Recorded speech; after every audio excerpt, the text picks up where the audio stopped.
You've got it. That big idea. The one that could change everything. But after that amazing spark, what's next? What's the very first, most critical decision you have to make? Well, it's the question that will set the entire course for your future business. Let's dig in.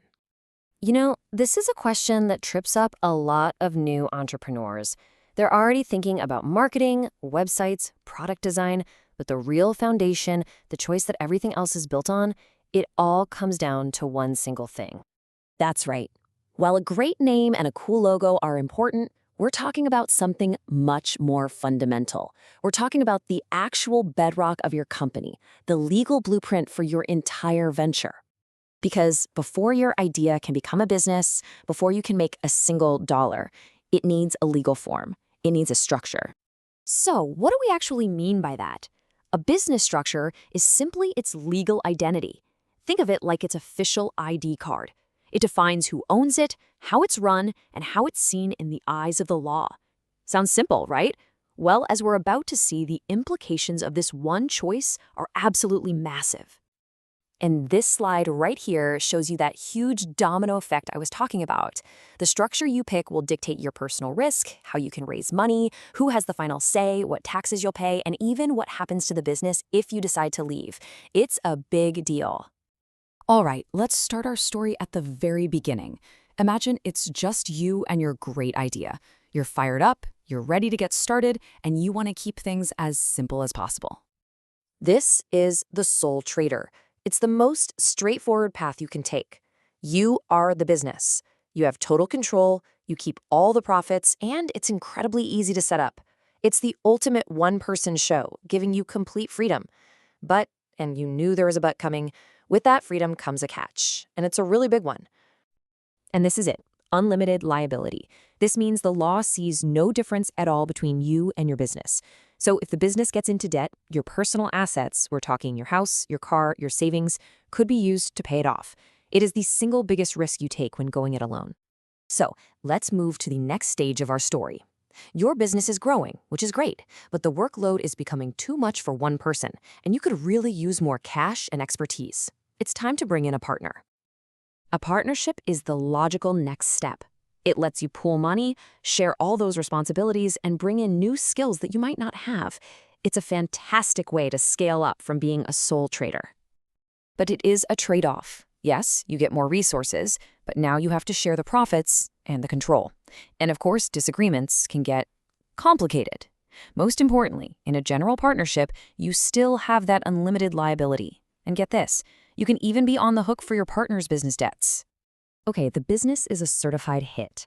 You've outgrown the partnership model, you need serious investment to expand, and you absolutely need to protect your personal assets from that growing risk. It's time to incorporate. And this is the game changer, limited liability.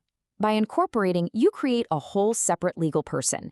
The business can own things, sign contracts, and take on debt all by itself. If things go wrong, only the business's assets are at risk, not your personal ones. This is the legal shield every large business is built on. Now, corporations come in two main flavors. A private limited company, or LTD, is kind of like a private club. It can sell shares, but only to a select few people you invite in.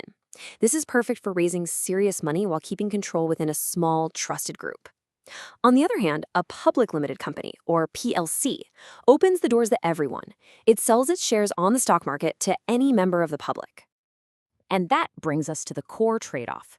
Becoming a PLC unlocks a vast potential for capital. We're talking millions. But you're now accountable to thousands of shareholders. You face intense public scrutiny and heavy regulation. It's a massive step that trades that intimate control for explosive growth potential. But that linear path, from sole trader all the way to a PLC, it isn't the only way. There are other clever strategies for growth that businesses use all the time, and one might be a better fit for you. For example, you could become a franchisee. Think of it like buying a business in a box. You pay for the rights to use an already successful brand's system, their name, products, marketing, which dramatically lowers your risk of failure. Or your company could form a joint venture with another business. This is like a temporary project-specific partnership where you team up to share risks, costs, and expertise. Two very different but very powerful alternatives. So after that whole journey through the different business stages, how do you actually choose the right structure for your idea, right here, right now? Here's your cheat sheet. This table lays it all out. You can see at a glance how each structure stacks up on the key factors, from the high risk but total control of a sole trader, all the way to the low personal risk but dispersed control of a PLC. And to make it even more practical, let's walk through your personal checklist. Ask yourself these 7 questions. How much money do you really need? How much personal risk can you stomach? How important is it for you to have the final say? Your answers are going to point you directly to the structure that's the perfect fit. Ultimately, just remember this. Your business structure isn't just paperwork. It's the fundamental foundation. Choosing the right one gives your idea the stability and support it needs to grow into something amazing. So that leaves one final question. As you think about your own ambitions and your own great ideas, which blueprint are you going to choose to build your future?